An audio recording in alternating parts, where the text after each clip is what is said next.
Bismillahirrahmanirrahim. Assalamualaikum warahmatullahi wabarakatuh. Selamat pagi. Hamdan wa syukronillah amma ba'd.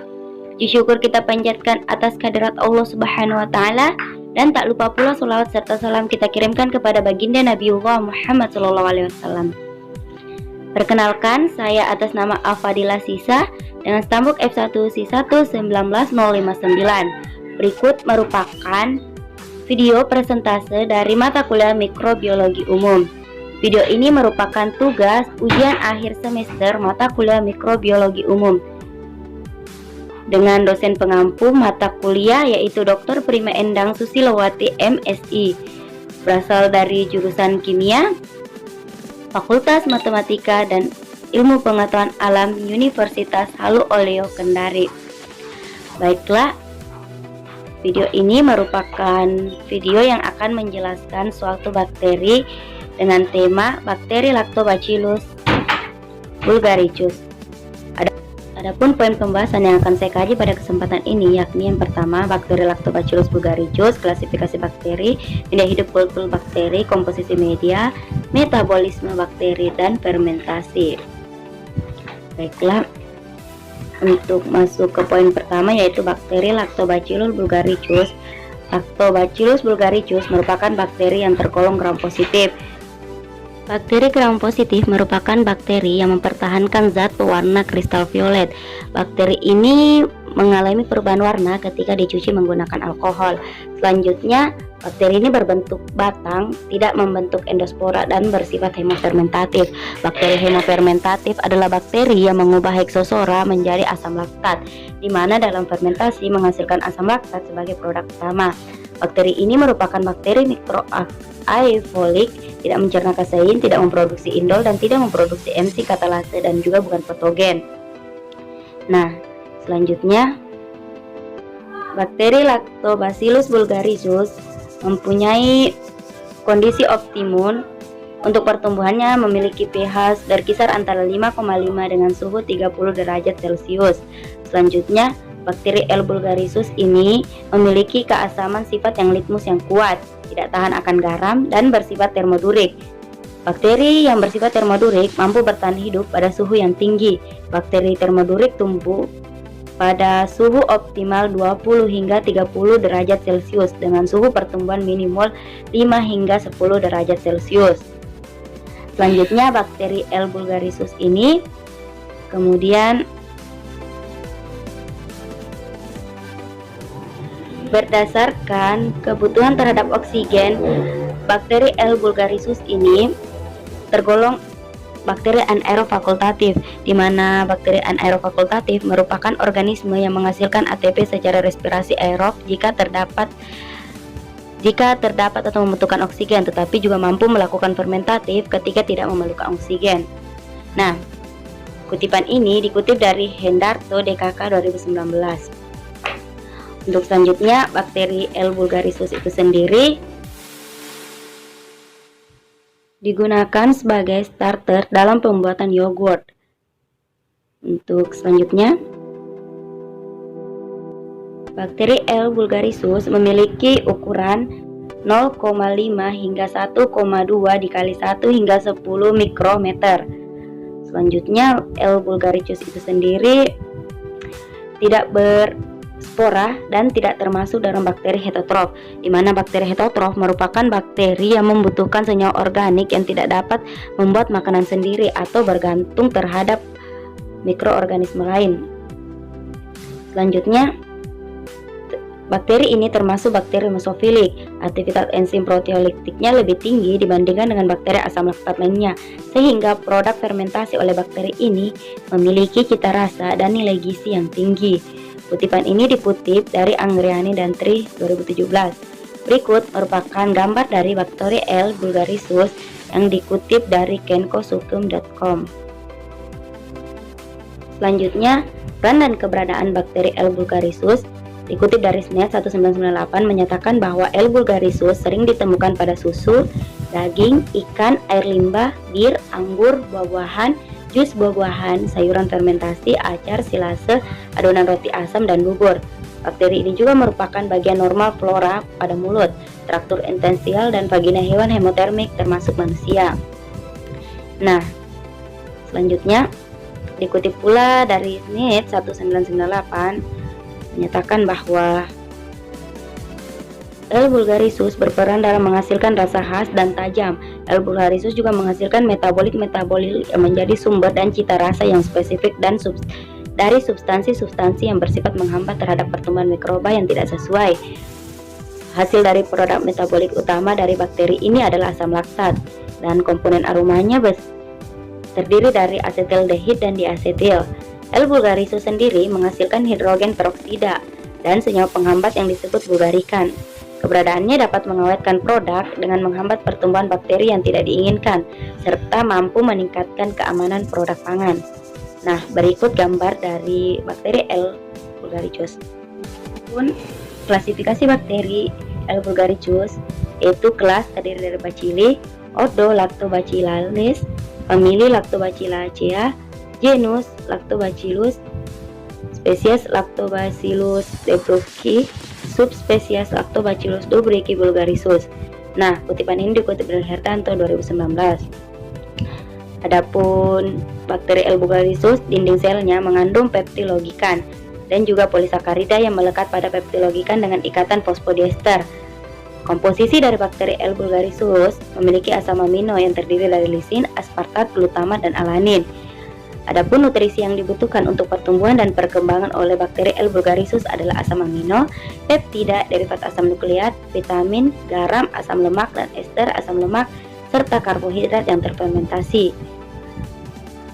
Kutipan ini dikutip dari SNID DKK 1998. Nah, adapun kurva pertumbuhan yang terdapat pada bakteri L. vulgarisus yaitu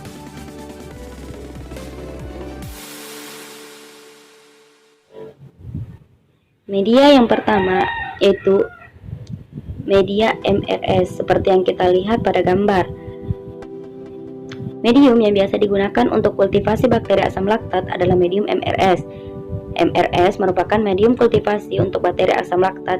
Masih diperlukan untuk dilakukan modifikasi guna mendapatkan formulasi yang optimum sesuai dengan jenis bakterinya. Selain itu, jumlah nutrien yang ada pada medium pertumbuhan awal potensial membentuk biomasa akhir, sehingga perubahan ketersediaan nutrien ini berpengaruh pada pertumbuhan dan produk biomasa, dikutip dari Sabegio DKK 2015. Selanjutnya, pada media pertumbuhan ini dibuat dengan cara mengencerkan 62 gram bubuk MRS agar dalam 1 liter aqueous. Kemudian diaduk menggunakan stirrer dan dipanaskan sampai bubuk terlarut merata.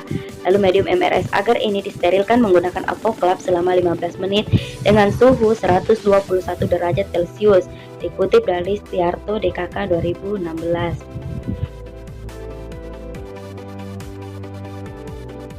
Berdasarkan media pertumbuhan ini, maka diketahui kurva pertumbuhan pada bakteri L. vulgarisus, di mana kurva pertumbuhannya akan dijelaskan melalui kurva pertumbuhan sebagai berikut. Kurva pertumbuhan media MRS, yakni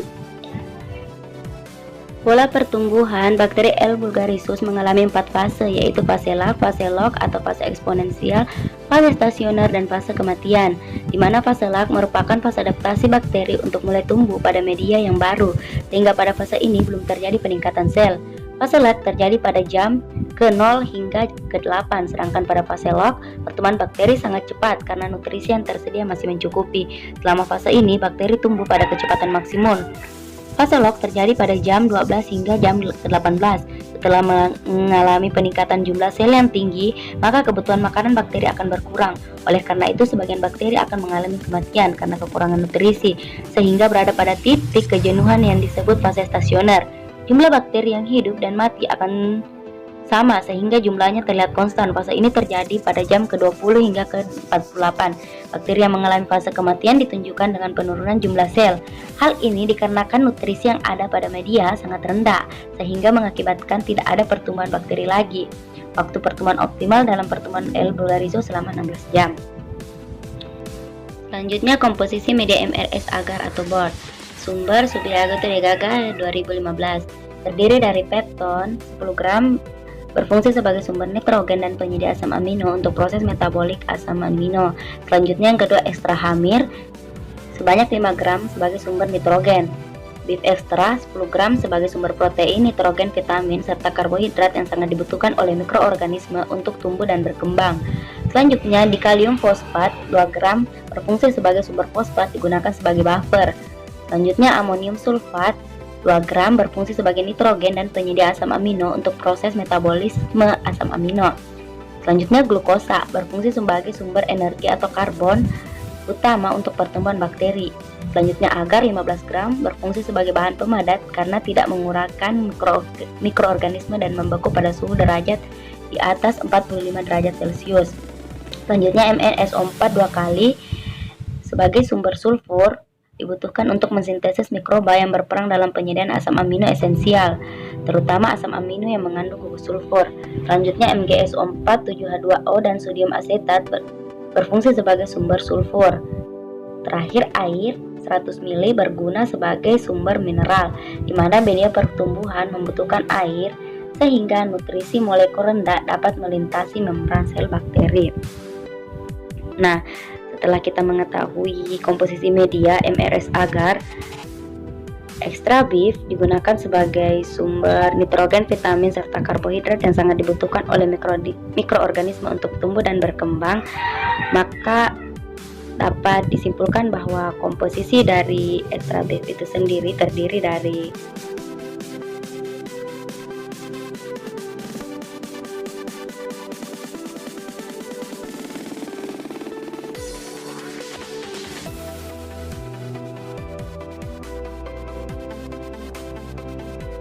komposisi medianya air 75%, protein 19%, lemak 2,5%, karbohidrat 1,2%, substansi non-protein lemak yang larut 2,3%, nitrogen 1,65%, substansi organik 0,65%, dan vitamin 0,1%. Kutipan ini dikutip dari Sueparno 2014.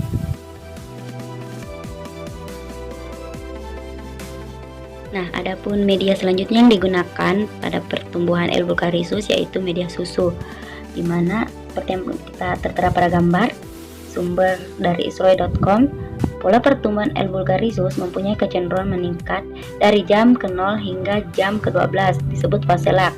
Kemudian cenderung stasioner mulai jam ke-12 hingga ke jam 24.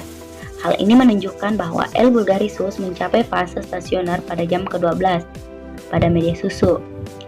L. vulgarisus memasuki fase logaritmi akhir atau awal fase stasioner dari jam 16 hingga 18, sehingga dapat disimpulkan bahwa L. vulgarisus mencapai fase stasioner setelah 8 jam fermentasi pada susu yang ditambah dengan 2% sukrosa atau laktosa dan memasuki fase kematian pada jam 21. Nah, kita lihat kurva pertumbuhan pada media susu. Kutipan ini dikutip dari sumber Putri 2016. Nah, setelah mengetahui media susu, mari kita lihat komposisi dari media susu itu sendiri. Komposisi medianya kita lihat terdiri dari komposisi laktosa sebanyak 4,9% berfungsi sebagai sumber karbon dan sumber energi utama untuk pertumbuhan bakteri. Protein 3,5% sebagai sumber nitrogen atau penyedia asam amino untuk proses metabolisme asam amino. Selanjutnya, lemak 3,9% sebagai komponen struktural dalam pembentukan membran sel. Selanjutnya, kalsium 2,8% merupakan mineral yang dibutuhkan bakteri sebagai akseptor elektron dalam metabolisme glukosa dan gula lainnya. Selanjutnya, vitamin 0,7% berfungsi untuk menstimulus sintesis protein dan dapat mengoptimalisasi mikroba. Dikutip dari Putri 2016. Nah, dari dua media tersebut, maka dapat disimpulkan bahwa perbedaan pada pola pertumbuhan terdapat pada jenis dan jumlah sumber karbon pada media, di mana sumber karbon pada media sangat mempengaruhi pertumbuhan mikroorganisme, sehingga pada pola pertumbuhan mikroorganisme akan berbeda pada media fermentasi yang berbeda. Sumber karbon yang digunakan pada MRS agar berupa glukosa, sehingga dapat dimanfaatkan langsung oleh bakteri asam laktat. Sedangkan sumber karbon dalam susu adalah sukrosa, stakiosa, fraktinosa, dan laktosa, sehingga diperlukan enzim alfa-galaktosidase untuk dapat menghidrolisisnya. Selanjutnya, pola pertumbuhan bakteri asam laktat berbeda-beda, tergantung kemampuan bakteri tersebut dalam mengkonsumsi sumber karbon yang tersedia. Pertumbuhan bakteri asam laktat dalam susu lebih lambat dibandingkan dalam MRS agar karena perbedaan sumber karbon dalam kedua media tersebut saling mempengaruhi. Selain itu, jumlah karbohidrat dalam susu sangat terbatas, sehingga penambahan sukrosa atau laktosa harus cukup untuk meningkatkan pertumbuhan bakteri asam laktat. Nah, kita lihat berikut merupakan gambar dari kedua media pertumbuhan yang digunakan pada bakteri L. bulgarisuus. Hal ini dikutip dari Putri 2016.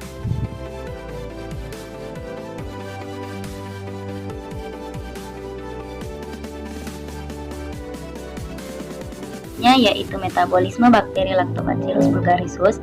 Yang pertama, proses metabolisme diawali dengan proses metabolisme pembuatan yogurt, di mana karbohidrat yang berupa laktosa dipecah menggunakan enzim laktase menjadi glukosa atau galaktosa. Kemudian terjadi proses respirasi aerob berupa jalur glikolisis yang akan menghasilkan pirufat. Selanjutnya, pirufat ini akan dihidrolisis atau dibawa ke siklus TCA yang akan menghasilkan energi. Kemudian energi tersebut akan dimanfaatkan untuk kelangsungan hidup mikroba atau untuk mikroba lainnya. Selain itu, terdapat juga respirasi anaerob, di mana pada respirasi anaerob ini asam laktat akan terjadi fermentasi asam laktat, di mana pada fermentasi asam laktat terjadi pula metabolisme protein, di mana terjadi karena denaturasi dan sifat dari yogurt itu sendiri menggumpal. Memasuki tahap metabolisme dari bakteri L. bulgarisuus meliputi metabolisme karbohidrat, di mana jalur metabolisme karbohidrat dari bakteri L. bulgarisuus itu sendiri terdiri dari jalur Embden, Meyerhof, Vermes atau EMP, merupakan jalur glikolisis yang terjadi reaksi konsekutif. Nah, seperti yang tertera pada gambar, dari gambar tersebut dapat diuraikan bahwa proses pembentukan glukosa dalam menjadi asam laktat oleh bulgarisuus terjadi melalui proses glikolisis jalur Embden-Meyerhof Vermes atau EMP, di mana asam laktat dapat diuraikan sebagai berikut. Pada proses awal, laktosa yang berasal dari susu dihidrolisis dalam sel bakteri beta D galaktosidase menjadi glukosa dan galaktosa, serta oleh enzim beta D fosfogalaktosidase menjadi glukosa dan galaktosa 6-fosfat. Kemudian glukosa yang dihasilkan melalui jalur EMP berubah menjadi asam pirufat. EMP merupakan salah satu jalur pemecahan glukosa menjadi asam pirufat pada mikroorganisme. EMP tidak memerlukan oksigen dalam prosesnya dan terjadi pada sitoplasma. Nah, mekanisme biokimiawi yang terdapat pada gambar dapat dijelaskan bahwa yang pertama, proses fosforilisasi D-glukosa oleh ATP sehingga terbentuk molekul glukosa 6-fosfat. Reaksi ini dibantu oleh enzim glukinase. Selanjutnya, molekul tersebut akan mengalami perubahan gugus fungsi oleh enzim fosfoglucosimirase dan kofaktor Mg2+ menjadi fruktosa 6-fosfat. Tahap selanjutnya, proses pengaktifan kedua pengubahan fruktosa 6-fosfat menjadi fruktosa 1,6-difosfat yang dikatalisis oleh enzim fosfofruktokinase. Selanjutnya, molekul fruktosa 1,6-difosfat akan diubah menjadi 2 molekul triosa fosfat oleh enzim delta idolase dalam bentuk 1 molekul dihidroksi aseton fosfat dan 1 molekul glisaldehid 3-fosfat. Dihidroksiaseton yang terbentuk kembali akan mengalami perubahan gugus fungsi menjadi glisaldehid 3-fosfat. Dengan demikian akhirnya akan terbentuk dua molekul glisaldehid 3-fosfat. Setiap molekul glisaldehid 3-fosfat akan mengalami dehidrogenase oleh enzim glisaldehid 3-fosfat dehidrogenase, di mana NADH+ dan ion fosfat sehingga terbentuk molekul 1,3 fosfogliserat dan NADHH.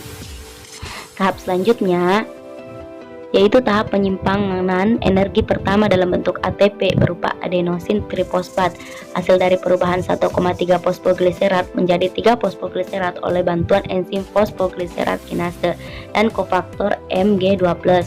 Molekul ini akan mengalami mutasi ion menjadi 2 fosfogliseral dengan bantuan enzim fosfogliseromutase. Enzim enolase akan merubah 2 fosfogliseral menjadi fosfoenol pirufat. Selanjutnya, fosfoenol pirufat ini akan diubah menjadi asam pirufat dengan bantuan pirufat kinase. Dan pada tahap akhir, pirufat akan diubah menjadi asam laktat melalui fermentasi asam laktat.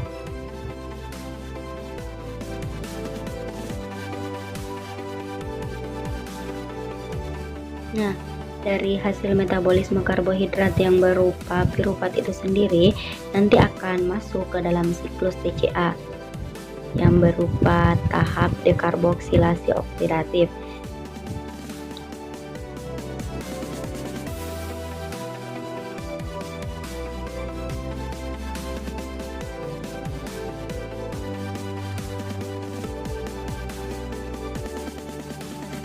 Dekarboksilasi oksidatif, asam pirufat ini akan diubah menjadi asetil koenzim A.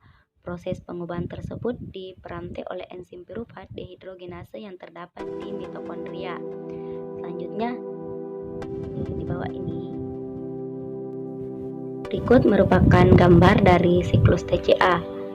Nah, dalam prosesnya satu putaran siklus TCA akan menghasilkan 12 ATP dan 2 kali siklus TCA akan menghasilkan energi sebanyak 24 ATP, di mana pelepasan gugus karboksil itu dari asam pirufat akan menjadi CO2 dan hasil dari asetil-CoA tersebut yang menjadi bahan baku di dalam siklus TCA berlangsung di mitokondria dapat dihasilkan berupa ATP, NADH, FADH2 serta CO2.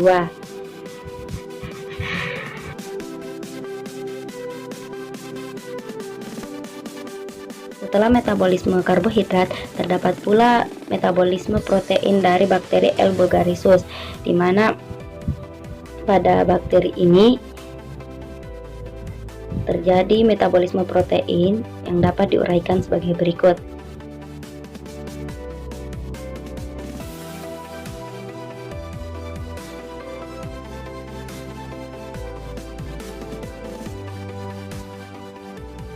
Protein yang diperoleh diubah oleh enzim protease menjadi bentuk yang lebih kecil, yaitu asam amino. Pada umumnya, degradasi dari asam amino dimulai dengan pelepasan gugus amino.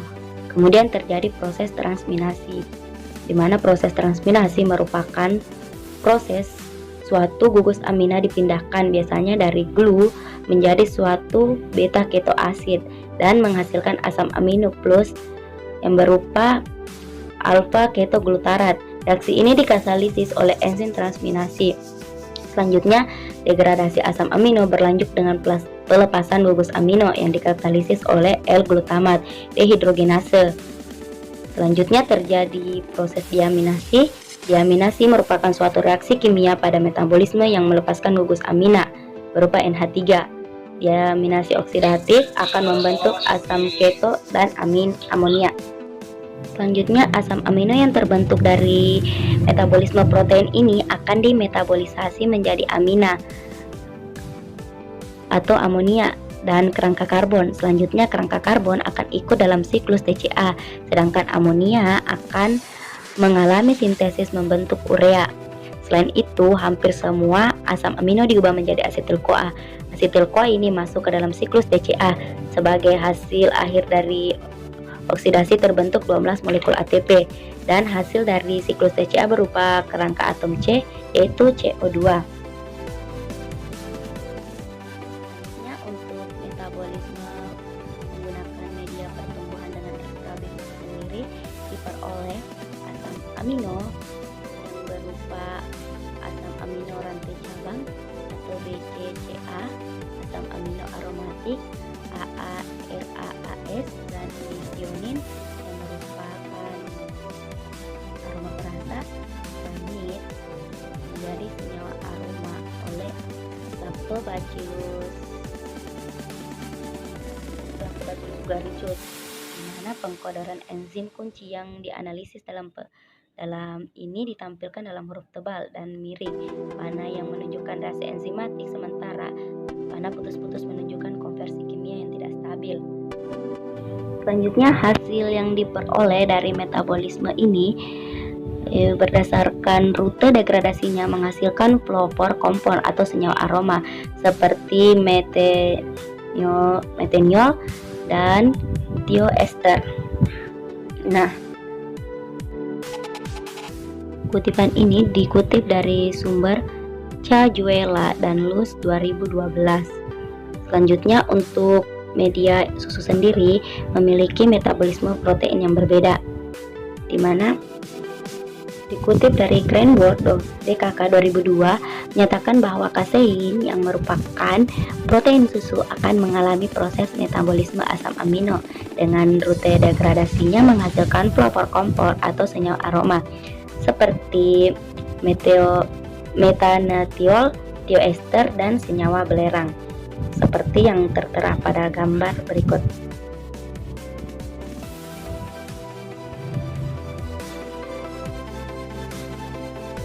Dari hasil glikolisis karbohidrat dan protein diperoleh piruvat yang akan dimanfaatkan dengan fermentasi asam laktat.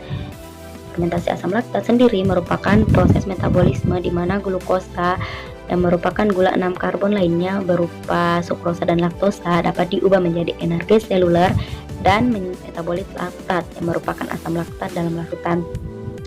Selanjutnya, asam piruvat akan diubah menjadi asam laktat oleh bakteri asam laktat dengan bantuan enzim laktat dehidrogenase.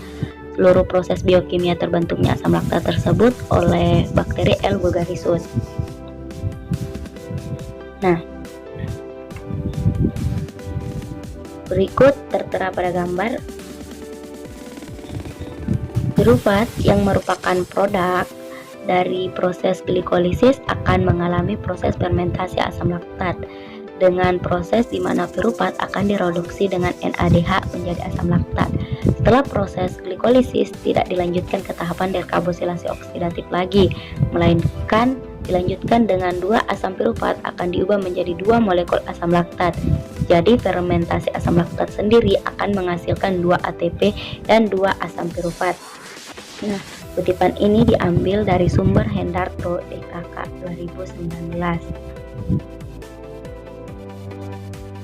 Berdasarkan fermentasi yogurt memiliki ciri-ciri sebagai berikut. Yogurt ini dibuat melalui proses fermentasi menggunakan campuran bakteri Lactobacillus vulgarisus dan Streptococcus thermophilus. Kedua bakteri ini memiliki peran yang berbeda dalam proses fermentasi yogurt. Lactobacillus vulgarisus akan menguraikan laktosa menjadi asam laktat dalam susu. Asam laktat inilah yang akan menyebabkan rasa asam, di mana semakin lama disimpan maka rasa asam yang dihasilkan akan semakin meningkat. Hal tersebut dikarenakan kadar hidrogen bebas dalam susu fermentasi juga meningkat. Selain itu, peningkatan asam laktat juga mengakibatkan turunnya pH yogurt karena semakin banyaknya konsentrasi ion H+ yang dihasilkan. Selanjutnya, komponen susu yang paling berperan penting dalam pembuatan yogurt adalah laktosa dan kasein. Laktosa yang merupakan gula susu digunakan sebagai sumber energi selama perkembangbiakan bakteri dan akan menghasilkan asam laktat serta koagulasi protein pembentuk gel. Semakin tinggi kadar protein dalam yogurt, maka kekentalannya semakin tinggi. Pengikatan air oleh protein menghasilkan tekstur yang lebih lembut. Protein yang terakumulasi oleh asam akan membentuk gel sehingga tekstur yang lebih kental terbentuk. Lebih rincinya lagi, asam laktat akan bereaksi dengan kalsium dari kasein, menyebabkan kasein mengendap karena terjadinya penggabungan dari molekul kasein yang bermuatan berbeda. Selain itu juga dipengaruhi oleh lamanya waktu fermentasi. Nah, aktivitas zat proteolytik dari L-Bogarisus memproduksi peptida penstimulasi dan asam amino dapat dipakai oleh Streptococcus thermophilus. Dengan kata lain, L-Bogarisus menyediakan nutrien esensial untuk pertumbuhan Streptococcus thermophilus. Nah, adapun pH asam itu sendiri akan membuat kasein memisahkan diri sehingga terjadi muatan ion dalam susu. Kasein menjadi bermuatan dan akhirnya terjadi tarik-menarik antara molekul yang bermuatan listrik yang memiliki muatan listrik yang berbeda, sehingga kasein saling berikatan dan terjadi pengumpalan. Dapat disimpulkan bahwa tingkat keasaman yang meningkat akan menyebabkan protein susu menyusul dan massa yang padat atau kental. Nah, adapun nafas pustaka yang mendasari semua materi yang telah saya paparkan tadi dapat dilakukan sebagai berikut.